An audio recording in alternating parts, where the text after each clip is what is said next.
India और बांग्लादेश के against दूसरे टेस्ट मैच का तीसरा रोज़ भी खाली गया।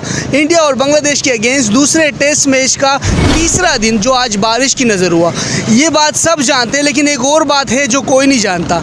इस मैच से इंडिया को कितना फ़ायदा होने वाला था, इस मैच से इंडिया की टीम को कितना फ़ायदा हो सकता है और कितने नुकसान हो सकते हैं, इस हवाले से मैं आपको बताता चलूँ। लेकिन उससे कबल मैं पाकिस्तानी अवाम से भी राय लूँगा कि वो क्या कहते हैं इस बारे में।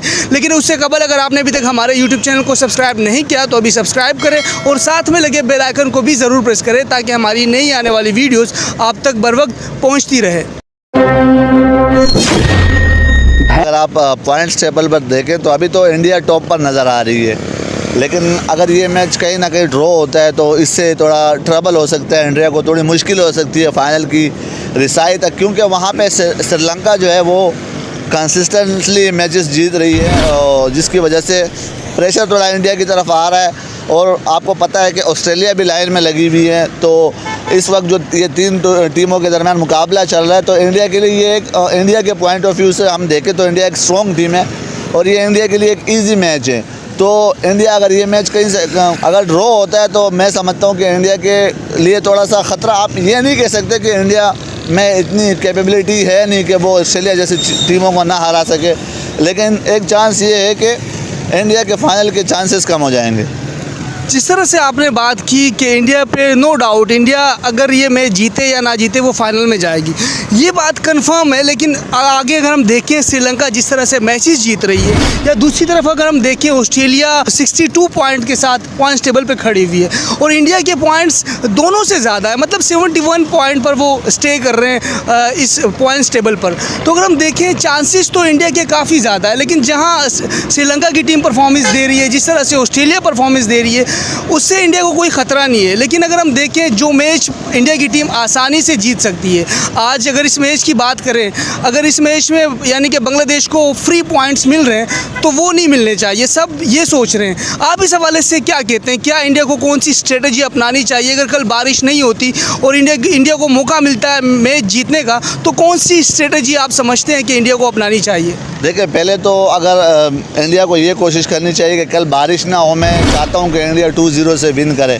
अगर कल बारिश नहीं होती और इंडिया को जो लास्ट 3 डेज मिलेंगे तो मैं समझता हूँ इंडिया सबसे पहले 2-250 में बांग्लादेश की टीम को वेव अप करे और फिर जो इंडिया के बैटर्स हैं, जिस तरह के ऋषभ पंत एग्रेसिव अंदाज में खेलते हैं, ऋषभ पंत, यशस्वी जायसवाल और शुभमन गिल जिस तरह तेज़ स्ट्राइक रेट से रन्स खेलते हैं, तो मैं समझता हूँ कि इंडिया को फौरी तौर पर अगर बांग्लादेश को इंडिया 200-250 पे आउट करती है तो इंडिया को फौरी तौर पर क्विक कोशिश करनी चाहिए कि इंडिया एक आध दिन और 1.5 दिन में 400 क्विक रन बनाए, 400 रन बना के अपनी इनिंग को डिक्लेयर करे और दोबारा बांग्लादेश को इनवाइट करे बैटिंग के लिए।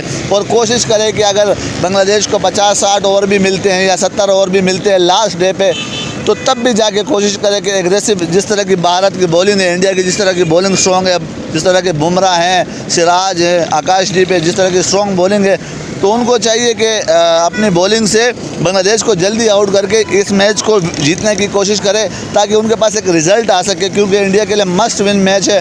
क्योंकि उनको इनके पास इसके बाद 3 ही मैचेस बचे जो कि उन्होंने होम में खेलना है, फिर उसके बाद उन्होंने ऑस्ट्रेलिया जाना है, वो अवे सीरीज़ होगी, तो वहाँ पे जाके थोड़ा सा मुझे लगता है ट्रबल हो सकता है। तो इसीलिए कल आके अगर मैच होता है तो अगर कल के दिन खेला जाता है तो सबसे पहले इंडिया को आके बांग्लादेश को रैप अप करना चाहिए और फिर जल्दी से अपने बैटिंग में क्विक रन बनाने चाहिए।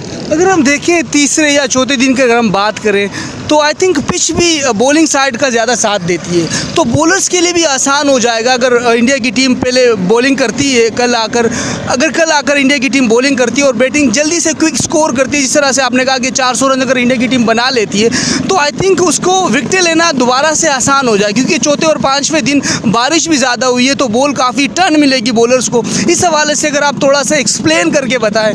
जी बिल्कुल, स्पिनर्स को हेल्प मिलनी शुरू हो जाएगी तीसरे और चौथे दिन।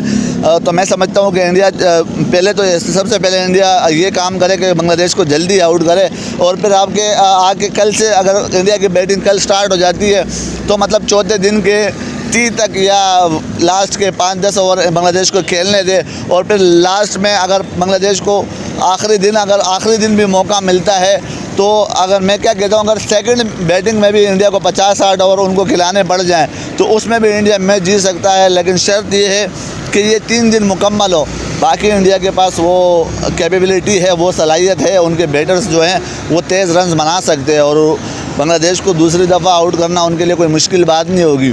जसप्रीत बुमराह एक वर्ल्ड क्लास बॉलर है और मैं उम्मीद करता हूं कि अगर इंडिया ये 3 दिन मैच होता है तो इंडिया जीत सकती है। आपको क्या लगता है कौन से वो बैटर्स हैं जिनकी परफॉर्मेंस से इंडिया की टीम के लिए ये विन साबित हो सकती है? आप अगर 2-4 प्लेयर्स का नाम लें, हमारे व्यूवर्स ये जानना चाहेंगे, आप इस बारे में थोड़ा सा अपना पॉइंट ऑफ व्यू बताएं। देखिए, जिस तरह 2 टॉप प्लेयर्स के मैं नाम लूँगा, जिस तरह की उनकी फॉर्म लगी हुई है। सबसे पहले ऋषभ पंत की बात करूँगा, जिस तरह एग्रेसिव नेचर वो अपनाते हैं टेस्ट क्रिकेट में। ऋषभ पंत के अलावा यशस्वी जायसवाल, जिस तरह के उनके पास शॉट्स है और जिस तरह की एग्रेसिव वो इनिंग खेलते हैं, और लास्ट इनिंग में शुभमन गिल भी वैसे अपने पुराने फॉर्म में आए हैं। तो ये 3 वो क्विक, और आपको बताता चलूँ कि रविंद्र जडेजा भी इसमें रोल अदा कर सकते हैं, क्योंकि अगर जब उनको कहा जाता है कि आपने जाके फायर वर्क करना है, जाके तेज़ खेलना है, तो अगर जड्डू को थोड़ा ऊपर भेज दे तो वो भी ये काम बखूबी कर सकते हैं। तो ये जो 2-3 मैंने नाम लिए, ये की प्लेयर है और ये अपना रोल अदा कर सकते हैं इस टेस्ट मैच में।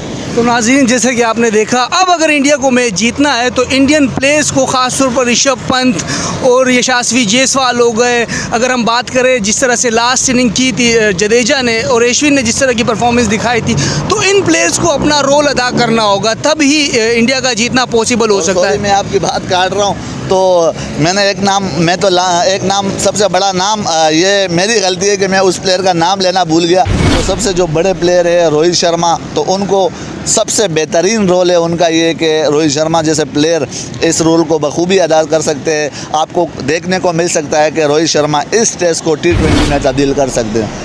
यही है आज की इम्पोर्टेंट बात थी। जिस तरह अगर इंडिया को ये मैच जीतना है तो आई थिंक रोहित शर्मा का मेन रोल होना चाहिए इसमें, और जिस तरह गिल खेलते हैं और जिस तरह की अगर हम बात करें यशस्वी जायसवाल की जिस तरह की परफॉर्मेंस थी, तो आई थिंक इनको अब सामने आके खेलना होगा। जिस तरह की उनकी परफॉर्मेंस है, आई थिंक अगर ये परफॉर्मेंस दिखाते हैं तो इंडिया की टीम जीत सकती है। तो नाज़रीन, ये थी पाकिस्तानी अवाम की राय। अगर आपने अभी तक हमारे यूट्यूब चैनल को सब्सक्राइब नहीं किया तो अभी सब्सक्राइब करें और साथ में लगे बेल आइकन को भी ज़रूर प्रेस करें, ताकि हमारी नई आने वाली वीडियोज़ आप तक बर वक्त पहुँचती रहे। तो चलिए एंड करते हैं इस वीडियो को। अपना बहुत सारा ख्याल रखिएगा। अल्लाह ने के बाद।